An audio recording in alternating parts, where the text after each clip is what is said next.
Trick 1. The next time you want something from someone, pull back instead of pushing forward. Tell them you are not sure this is right for them. Tell them it might not work in their situation. Tell them most people are not ready for this yet. Watch what happens. The moment you stop pushing, they start pulling. The moment you introduce doubt about whether they qualify, they immediately want to prove they do. That is reverse psychology. And it works on every human brain without exception. 2 more tricks after this. The second one is the one most people use accidentally, and never understand why it works. Why reverse psychology works on every brain. Here is the neuroscience that makes this not just a trick but a psychological law. Every human brain has a reactance response. Psychologist Jack Brem identified this in his research on psychological reactance, the automatic internal resistance that fires whenever the brain perceives its freedom of choice is being threatened or constrained. When someone pushes you towards something, your brain reads it as pressure on your freedom to choose. And it automatically pushes back. Not because the thing is bad. Because the push itself triggers resistance. When someone pulls away from something, or suggests it might not be available to you, your brain reads it as a potential loss of freedom. And it automatically moves toward what it might lose.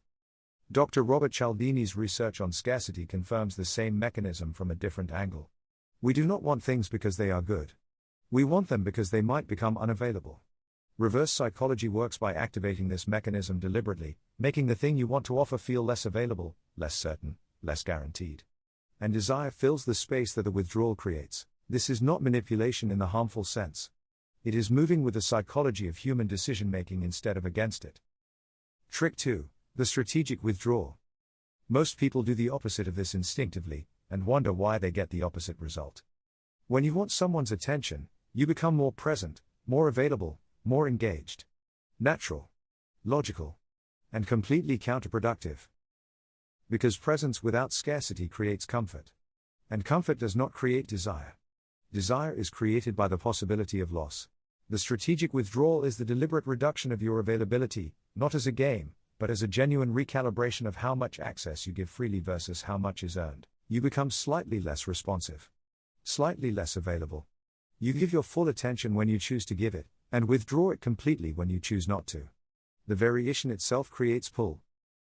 Marcus Aurelius practiced a version of this as philosophical discipline, the withdrawal from the world to return to it more fully.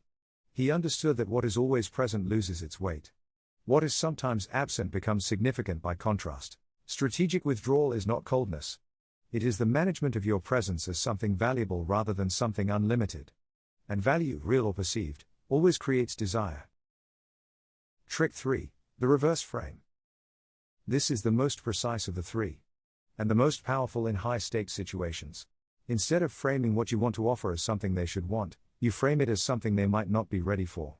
Something most people cannot handle. Something that requires a specific level of capability or commitment that not everyone has. You are not lying. You are reframing. And the reframe activates the brain's need to prove itself, to demonstrate that it belongs in the category of those who can handle what most cannot. The reverse frame works in negotiations. This arrangement might be more than your team can manage right now. It works in relationships. I am not sure most people could handle the kind of honesty I bring.